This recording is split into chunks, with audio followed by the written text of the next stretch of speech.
오늘 우리가 함께 나눌 하나님의 말씀은 요한복음 11장 1절에서 16절까지 말씀입니다. 제가 봉독해 드리겠습니다. 어떤 병자가 있으니 이는 마리아와 그 자매 마르다의 마을 베다니에 사는 나사로라. 이 마리아는 향유를 주께 붓고 머리털로 주의 발을 닦던 자요 병든 나사로는 그의 오라버니더라. 이에 그 누이들이 예수께 사람을 보내어 이르되 주여 보시옵소서, 사랑하시는 자가 병들었나이다 하니 예수께서 들으시고 이르시되 이 병은 죽을 병이 아니라 하나님의 영광을 위함이요 하나님의 아들이 이로 말미암아 영광을 받게 하려 함이라 하시더라. 예수께서 본래 마르다와 그 동생과 나사로를 사랑하시더니 나사로가 병들었다함을 들으시고 그 계시던 곳에 이틀을 더 유하시고 그 후에 제자들에게 이르시되 유대로 다시 가자 하시니 제자들이 말하되 랍비여 방금도 유대인들이 돌로 치려 하였는데 또 그리로 가시려 하나이까? 예수께서 대답하시되 낮이 12시간이 아니냐? 사람이 낮에 다니면 이 세상의 빛을 봄으로 실족하지 아니하고 밤에 다니면 빛이 그 사람 안에 없는 고로 실족하느니라. 이 말씀을 하신 후에 또 이르시되 우리 친구 나사로가 잠들었도다. 그러나 내가 깨우러 가노라. 제자들이 이르되 주여 잠들었으면 낫겠나이다 하더라. 예수는 그의 죽음을 가리켜 말씀하신 것이나 그들은 잠들어 쉬는 것을 가리켜 말씀하심인 줄 생각하는지라. 이에 예수께서 밝히 이르시되 나사로가 죽었느니라. 내가 거기 있지 아니한 것을 너희를 위하여 기뻐하노니 이는 너희로 믿게 하려 함이라. 그러나 그에게로 가자 하시니 디두모라고도 하는 도마가 다른 제자들에게 말하되 우리도 주와 함께 죽으러 가자 하니라. 아멘. 사랑하는 성도 여러분, 한 주간도 주님 안에서 평안하셨습니까? 오늘 이 시간에도 그리스도의 평강과 은혜가 여러분 모두에게 함께 하기를 바라겠습니다. 오늘은 우리가 그동안 살펴보았던 예수님께서 행하신 7가지 표적 중 그 마지막 표적, 죽은 나사로를 살리신 내용이라고 말할 수 있습니다. 이 나사로를 살리시는 내용은 7가지 표적 가운데 절정이라고 말할 수 있는데요. 그 이유는 예수님이 빛이시요 이제 생명이 되신다는 것을 본격적으로 드러내시는 내용이기 때문입니다. 여러분, 요한복음은요 7가지 표적을 중심으로 한 1장에서 12장까지를 표적의 책이라 그렇게 말하고 그 이후 13장에서 21장까지의 말씀을 영광의 책이라 구분합니다. 그리고 이 그리스도의 영광의 사역을 이어주는 바로 이 교두보와 같은 역할을 하는 말씀이 바로 오늘 본문의 11장에 나오는 나사로의 이야기라고 말할 수가 있습니다.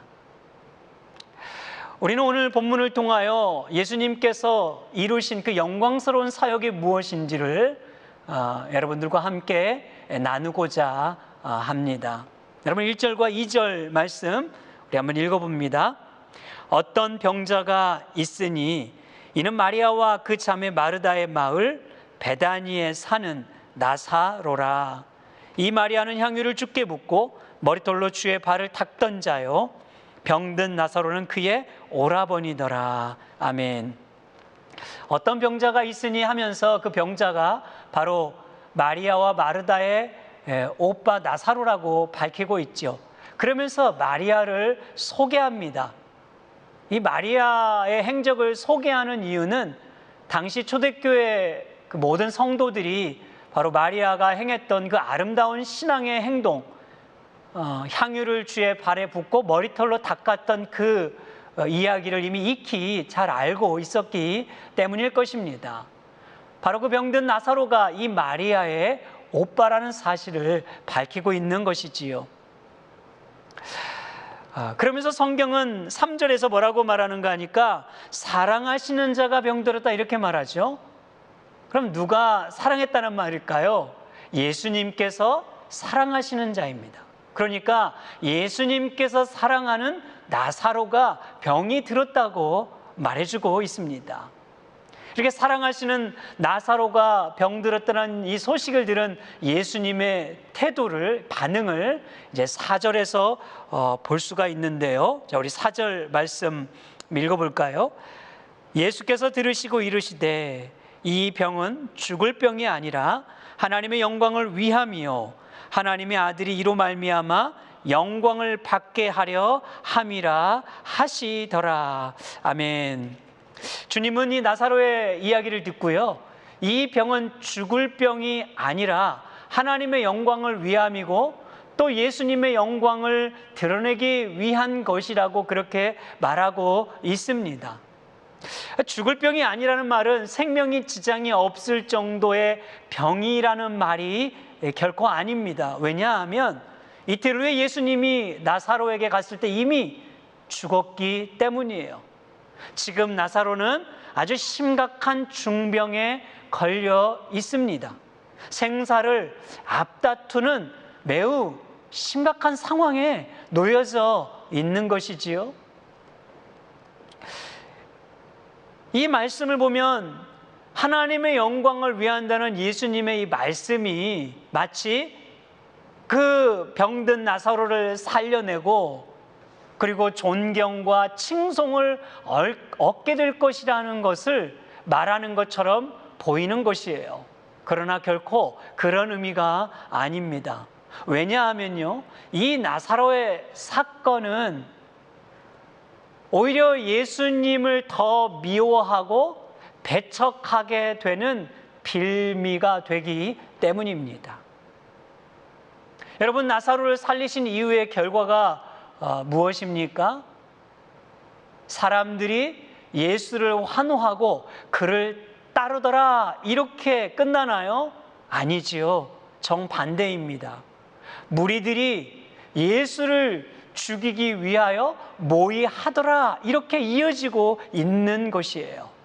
자, 여러분 말씀 한번 볼까요? 47절 말씀이에요. 11장 47절. 이에 대제사장들과 바리새인들이 공회를 모으고 이르되 이 사람이 많은 표적을 행하니 우리가 어떻게 하겠느냐 하면서 그들의 이 태도가 무엇입니까? 53절. 이 날부터는 그들이 예수를 죽이려고 모의하니라. 그리고 이제 이어지는 12장에서 마리아가 바로 예수님의 장례를 준비하는 것이지요. 향유를 부어서 준비하는 거예요. 그리고 예수님은 이제 곧 예루살렘으로 올라가 마지막 죽음의 길로 향하고 있는 것입니다. 여러분, 영광을 얻는다는 말은요, 바로 예수님께서 십자가에 죽으신다는 말씀입니다. 오늘 7가지 표적을 보시면 첫 번째, 물을 포도주로 바꾸는 이 표적도 영광으로 시작하고요, 마지막 7번째 이 나사로의 이야기도 영광으로 마친다는 것을 알 수가 있습니다. 그리고 이제 예수님은 12장에서 이제는 본인이 십자가에 죽으실 것을 아주 직접적으로 묘사하는 것을 알 수가 있어요. 자, 그 말씀이 이제 12장 23절, 24절인데요. 이렇게 기록합니다. 예수께서 대답하여 이르시되 인자가 영광을 얻을 때가 왔도다. 자, 영광을 얻을 때 바로 주님이 십자가에 죽으실 때지요. 그러면서 하시는 말씀 24절. 내가 진실로 진실로 너에게 이르노니 한 알의 밀이 땅에 떨어져 죽지 아니하면 한 알 그대로 있고 죽으면 많은 열매를 맺으리라. 아멘. 바로 한 알의 썩은 밀알이 되실 것을, 그렇게 예수님께서 죽으실 것을 그 죽음으로 영광을 받으실 것을 알리시고 계셨습니다.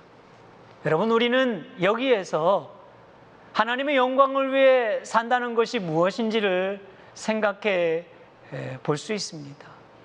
여러분, 어떻게 하는 것이 하나님의 영광을 위하여 산다고 말할 수 있는 것일까요? 대단한 일을 하는 것입니까? 아니면 사람들이 우러러보는 그런 높은 자리에 올라가면 되는 것입니까? 성공하면 되는 것일까요? 오늘날 많은 사람들이 하나님의 영광이라는 명분을 가지고 자신의 목적과 뜻을 이루는 일이 얼마나 많이 있습니까? 그것은 교회 안에도 목회자들 가운데에도 있다는 것을 우리는 부인할 수가 없습니다. 여러분, 그렇다 하나님의 영광을 위한다는 것은 무엇입니까? 그것은 한마디로 하나님 자신을 기뻐하는 삶을 사는 것을 말합니다. 하나님만을 최고로 여기고 그 하나님의 뜻에 굴복하며 주님을 닮아가는 삶을 말하는 것이에요. 그것이 바로 하나님의 영광을 위하여 사는 것이라고 말할 수 있습니다. 여러분, 제가 요즘에 읽는 책이 바로 이 데이비드 브레이너드라는 생애와 삶에 대한 책을 읽고 있는데요. 여러분, 혹시 이 브레이너드의 이야기를 아십니까? 그는 예일대학에 다닐 정도의 엘리트였습니다. 21살에 예수를 만나고 24살에 인디안 선교를 위하여 헌신한 후에 복음을 전하다가 5년 후인 29살에 하나님의 부르심을 받게 됩니다. 정말 한순간 활활 타오르는 불꽃과 같은 삶을 살았습니다. 그는 수백 마일을 말을 타고 다니면서 인디언들에게 복음을 전하다가 온갖 위험과 가진 고생을 다 겪었습니다. 폭우에 휩쓸리기도 하고요. 먹을 것이 없어 이 독초를 잘못 먹어 병에 걸리기도 하고요. 극심한 고혈과 두통과 위장 장애로 인하여 피를 토하는 일도 부지기수였습니다. 1745년 6월자에 기록된 그의 일기를 보면요, 극한 상황 속에서도 이 데이비드 브레이너드는 이렇게 고백하고 있습니다. 오, 피조물이 위대하신 창조주를 닮아간다는 것이 얼마나 복된 일인가. 주여, 주님을 더욱 닮아가게 하소서. 여러분, 다시 한번 들어보십시오. 오, 피조물인 인간이 그 위대한 창조주 하나님을 닮아간다는 것이 얼마나 복된 일인가. 주님, 주님을 더욱 닮아가게 하소서. 그는 생사를 넘나드는 극한 상황 속에서도 하나님만을 최고로 여기고 그 하나님의 뜻에 순종하는 삶을 살아왔습니다. 여러분, 이것이야말로 하나님의 영광을 위해 사는 것이 아니고 무엇이겠습니까? 여러분, 성경을 말합니다.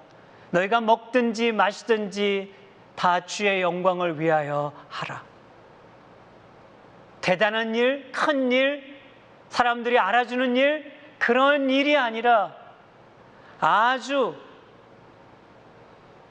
먹고 마시는 작은 일에서부터, 보잘것없는 일에서부터 큰 일에 이르기까지 모든 상황과 환경 속에서 하나님을 최고로 여기고 하나님을 기뻐하고 그분에 순종하며 주님을 닮아가는 것이야말로 하나님의 영광을 위하는 삶이라고 말하는 것입니다. 여러분, 오늘 우리는 진정 하나님의 영광을 위하여 살아가고 있다고 말할 수 있습니까? 우리 자신을 돌이켜볼 수 있길 바랍니다. 이어서 이제 본문을 보면 예수님은 나사로가 병들었다는 소식을 들으시고 매우 뜻밖의 반응을 보이셨습니다. 있었던 곳에서 이틀을 더 머무셨기 때문이에요. 곧장 가지 않으셨다는 말이지요. 여러분 5절과 7절 말씀 보십시오. 예수께서 본래 마르다와 그 동생과 나사로를 사랑하시더니 나사로가 병들었다함을 들으시고 그 계시던 곳에 이틀을 더 유하시고. 아멘. 분명 성경을 보면은 사랑했다는 말이 3절과 5절에서 2번 반복해요. 그렇게 예수님이 나사로를 사랑했다는 말이죠. 얼마나 예수님과 이 나사로의 가정이 가까운 사이였는지를 우리 말해주고 있습니다. 아마 깊은 친밀감을 누리고 있었던 것 같아요. 여러분, 사랑하는 사람이 갑자기 사고를 당해서 병원에 입원했다고 해보십시오. 아마 하던 일 멈춰두고 서둘러 가려고 하지 않겠습니까? 최대한 빨리 병원으로 달려가려고 할 것입니다. 이것이 모든 사람들의 동일한 태도일 거예요. 그런데 여러분, 주님은 지금 어떻게 하고 있어요? 주님은 지금 서둘러 가지 않으시고 있어요. 아니, 의외로 갈 생각이 없는 것처럼 지금 보이고 있는 것입니다. 왜 그럴까요? 사랑하심에도 불구하고 왜 주님은 더 이틀을 그곳에 유하시고 계시는 것일까요? 우리는 그 이유를요, 이 다음 뒷부분에서 확인할 수가 있습니다.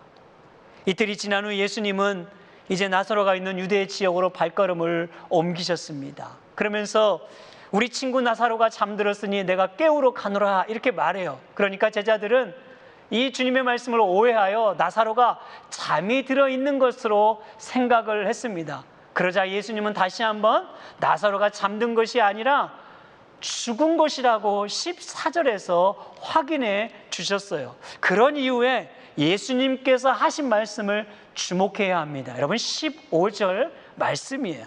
자, 15절 말씀.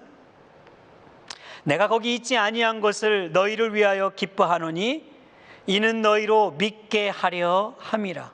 그러나 그에게로 가자 하시니. 아멘. 예수님은 나사로가 있는 곳에 가지 않는 것이 도리어 잘된 일이라고 말하고 있고 그것이 오히려 기쁨이 되었다고 말하는 것입니다. 그러면서 그 이유를 뭐라고 말해요? 이는 너희로 믿게 하려 함이라 이렇게 말하고 있어요. 이것이 예수님께서 이틀을 더 지체하고 유하신 이유였어요.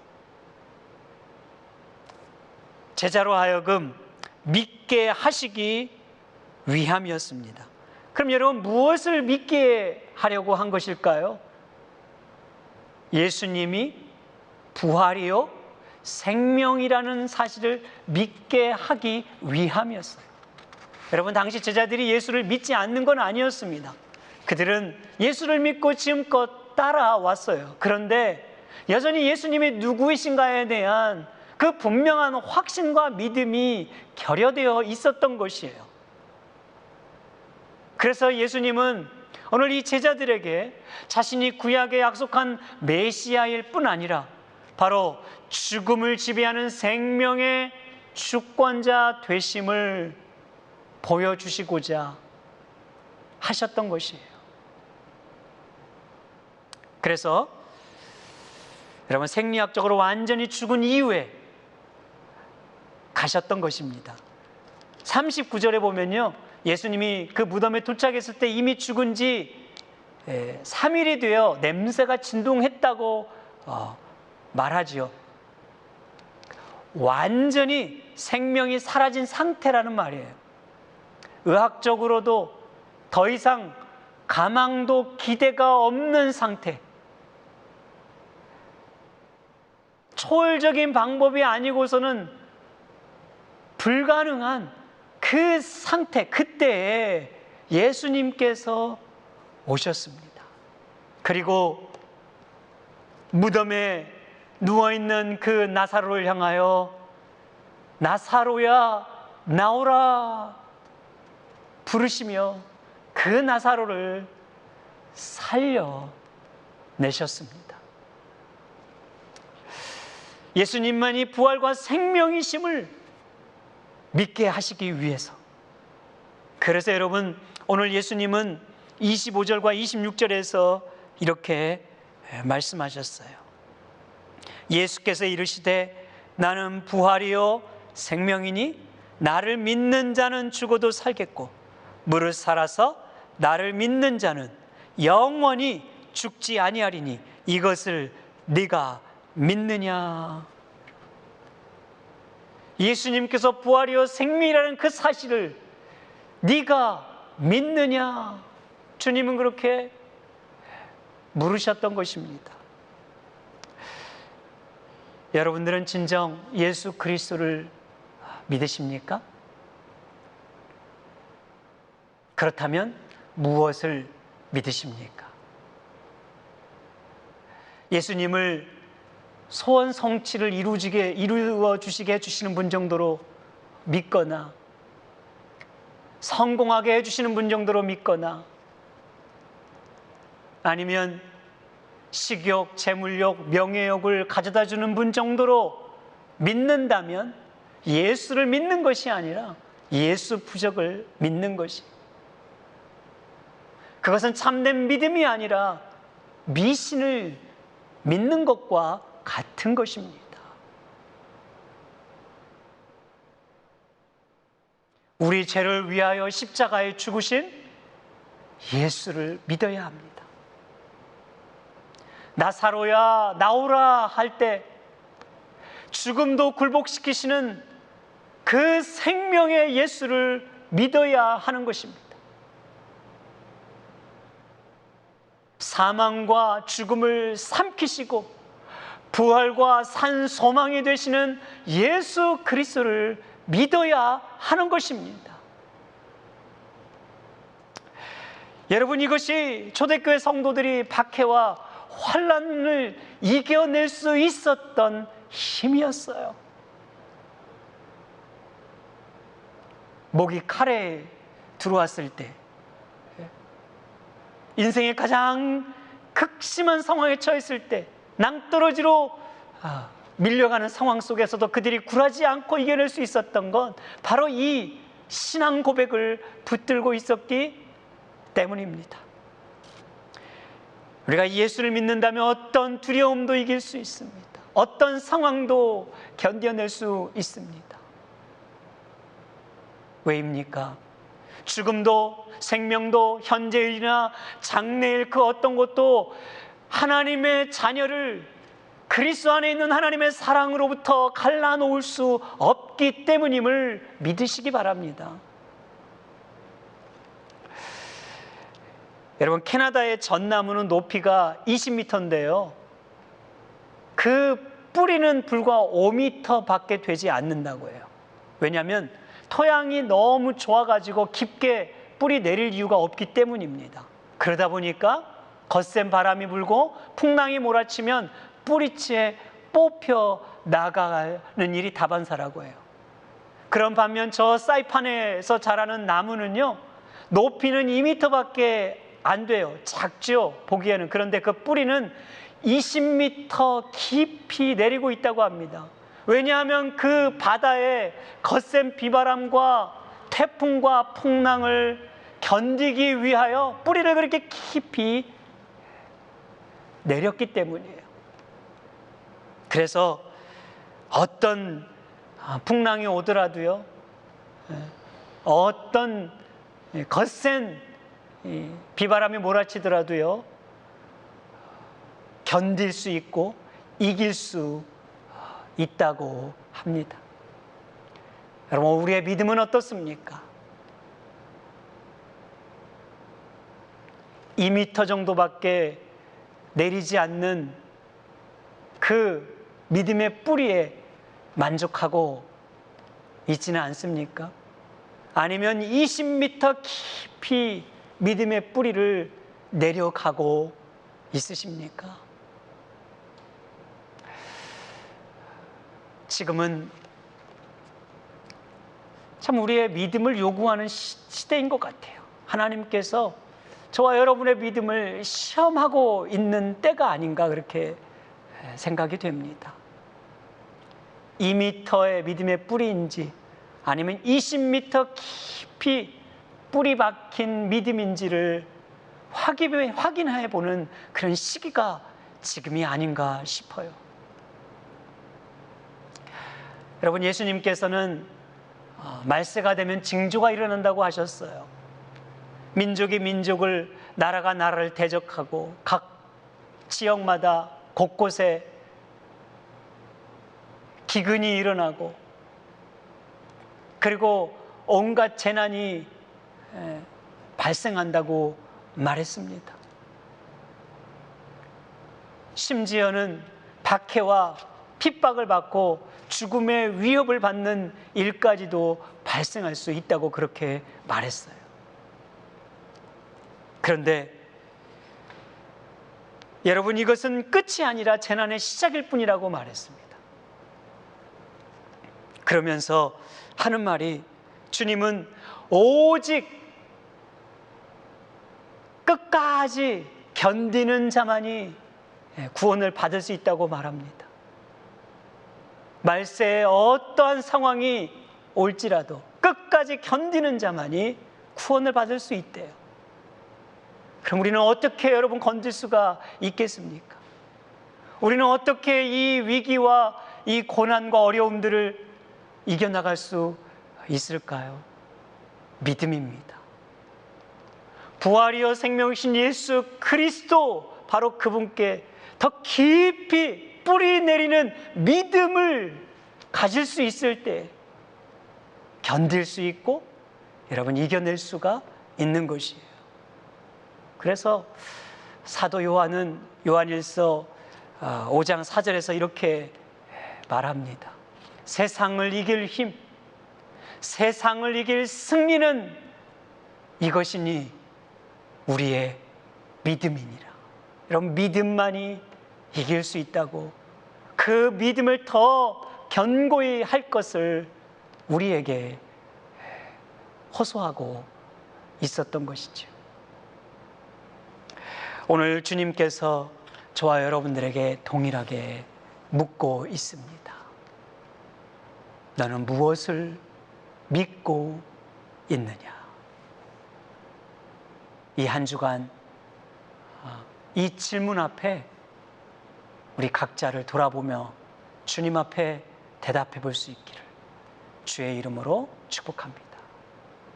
기도하겠습니다. 하나님 아버지, 오늘 예수님께서 행하신 이제 7가지 표적 우리가 함께 돌아보면서 과연 우리는 어떤 믿음을 가지고 있는지, 내 믿음의 뿌리가 어디에 내리고 있는지, 어디를 향하고 있는지 다시 한번 깨닫게 해주심을 감사합니다. 부활이여 생명이신 예수 그리스도만을 신뢰하게 하소서, 믿게 하소서. 그 예수께 믿음의 뿌리를 더 굳게 내릴 수 있도록 도와주시옵소서. 마지막 때를 지나가고는 이때 우리가 결코 흔들리지 않고 넘어지지 않고 포기하지 않고 이 믿음을 잘 지켜서 정말 하나님께 영광이 되고 하나님께 기쁨이 되는 삶을 살게 하여 주시옵소서. 사랑하는 성도들 각 가정마다 예수 그리스도의 이름으로 신방하여 주시고, 열방과 족속 가운데 고통받고 힘들어하고 고난 가운데 있는 모든 심령들을 주님이 불쌍히 여겨주시며 위로하여 주시고, 이 어두운 시대를 우리가 모두가 다 함께 기도하며 이겨낼 수 있도록 도와주시옵소서. 우리 구주 예수 그리스도의 이름으로 기도하옵나이다. 아멘.